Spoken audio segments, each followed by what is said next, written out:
آج ہے عبادت کی رات، یعنی کہ دنیا بھر کے مسلم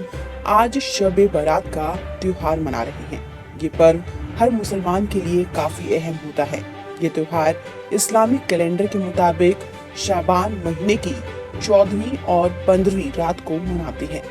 اس تیوہار پر مسلمان اپنے رب کو راضی کرنے کے لیے پوری رات جاگ کر عبادت کرتا ہے اور اپنے گناہوں کی معافی کے لیے روتا اور گڑ گڑاتا ہے۔ کہتے ہیں کہ اس رات کی اتنی فضیلت ہے کہ اللہ اپنے بندوں کی دعاؤں کو رد نہیں کرتا اور بندوں کی عبادت سے خوش ہوتا ہے۔ شب برات کی رات میں دنیا سے رخصت ہو چکے اپنوں کی قبر پر جا کر مسلمان بھائی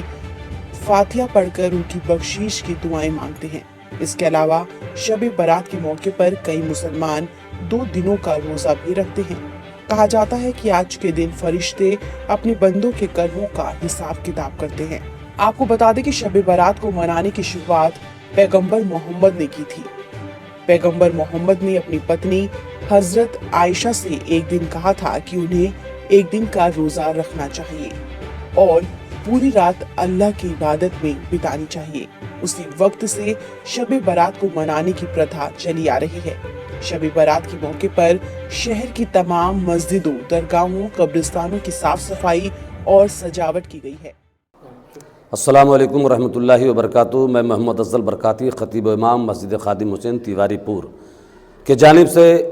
پورے عالم اسلام کو آنے والی شب برات 25 فروری کو سب کو مبارکبادیاں پیش کرتا ہوں، ایک پیغام دیتا ہوں۔ مبارک ہو مومنو آئی شب برات، مبارک ہو مومنو آئی شب برات، رحمت خدا کے بن کے چھائی شب برات، کرتے رہے تلاوت عبادت پوری رات، خود مصطفیٰ نے منائی ایسی شب برات۔ الحمدللہ رب العالمین، یہ ہم سب کی خوش نصیبی ہے کہ اللہ تبارک و تعالی ہمیں اور آپ کو وہ دن دکھاوے،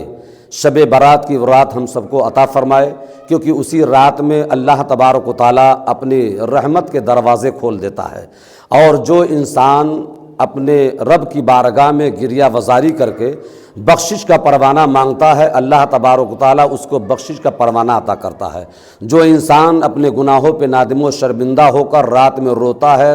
اور خدا کی بارگاہ میں معذرت طلب کرتا، معافی مانگتا، اللہ تبارک و تعالی اسے اس رات میں معاف فرما دیتا ہے۔ تو الحمدللہ رب العالمین، پیارے اسلامی بھائیوں، اللہ تبارک و تعالی کا شکر ہے، آنے والی رات ہم سب کو اللہ نصیب فرمائے اور اس رات کی اہمیت کو ہم سمجھیں۔ جیسے آج کے موجودہ دور میں جیسے خصوصیت کے ساتھ ہم دیکھ رہے ہیں، شہر گورکھپور میں جب ہم قبرستان جاتے ہیں، گزشتہ سال ہم گئے تو دیکھ رہے ہیں کہ ایک ایک چوراہے پر لوگ چائے کا اسٹال لگا کر چائے پی رہے ہیں، سگریٹ بازی ہو رہی ہے، اور اس کے بعد جو ہے گٹکا پکار کھا کر ہنسی مذاق کر رہے ہیں، ایک دوسرے کی غیبت اور چغلی کر رہے ہیں۔ اس طریقے سے شب برات میں رات میں جاگنے سے کوئی فائدہ نہیں ہے، بلکہ آپ اپنے عمل کو برباد کر رہے ہیں، اپنے کردار کا ایک ایسا کام کر کے دنیا کو بتا رہے ہیں کہ یہ مسلمان ہیں جو رات مر جو ہے لہو لعب میں اپنا وقت کو گزار دیتے ہیں۔ ہمارا یہ کام نہیں ہے، بلکہ چائے کی دکان لگانے کی ضرورت نہیں ہے، بلکہ مسجدوں میں آئے، خدا کی بارگاہ میں وہ رحمت کا دروازہ پروردگار کھولا ہوا ہے، آئیے اس رات میں عبادت و ریاضت کر کے اللہ کی رحمت سے مالا مال ہوا جائے، اور اس کے بعد رات میں عبادت کرنے کے بعد قبرستان جائیں، اپنے خاندان کے مرحومین کے نام سے ایصال ثواب کرے، قرآن عظیم کی تلاوت کر کے ان کے روح کو بخشے، کیونکہ ہم سب کے آقا علیہ الصلوۃ والسلام جو ہے شب برات کی رات میں خود آپ قبرستان تشریف لے جاتے تھے، کیونکہ حضرت ام المومنین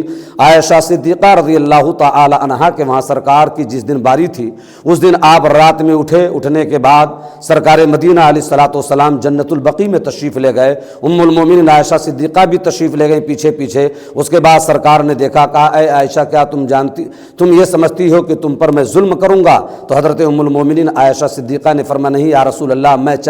میں دیکھنا چاہتی تھی آج آپ کس ازواج کے پاس جا رہے ہیں، کون ایسی مقدر والی وہ خاتون ہے، میں وہی دیکھنے کے لیے آئی تھی۔ تو آقا فرماتے، نہیں اے عائشہ، میں بتانا چاہتا ہوں کہ آج کی رات اللہ تبارک و تعالی رحمت کے دروازے کھول دیتا ہے، اس لیے میں آیا تھا جنت البقیع کے اندر تمام شہداء جتنے بھی ہمارے مرحومین ہیں ان کے نام سے ایصال ثواب کرنے، کیونکہ اللہ تبارک و تعالی سرکار فرماتے ہیں کہ آج کی رات میں اللہ تبارک و تعالی بنی کلب کے بکریوں کی تعداد فؤاد کے بال کے تعداد کے برابر امت محمدیہ کو بخشش کا پروانہ عطا فرماتا ہے۔ عرب میں ایک قبیلہ تھا جو کلب کے نام سے مشہور تھا، ان کے پاس بکریاں بہت زیادہ ہوا کرتی تھی۔ تو محترم حضرات، اس سے آپ اندازہ لگائیں اس رات میں پروردگار عالم اپنے محبوب کے صدقے میں ہم امت محمدیہ کو بخشش کا پروانہ عطا فرماتا ہے۔ اس لیے ہمیں اور آپ کو فخر محسوس کرنا چاہیے کہ اللہ تبارک و تعالیٰ نے ہمیں امت محمدیہ میں پیدا فرمایا۔ تو امت محمدیہ کا یہ کام نہیں ہے کہ چوراہوں اور بازاروں میں کھڑے ہو کر لہو لعب میں مشغول رہیں اور تاش بازی کریں، کیرم کھیلیں اور شراب نوشی کریں۔ اس سے بچیں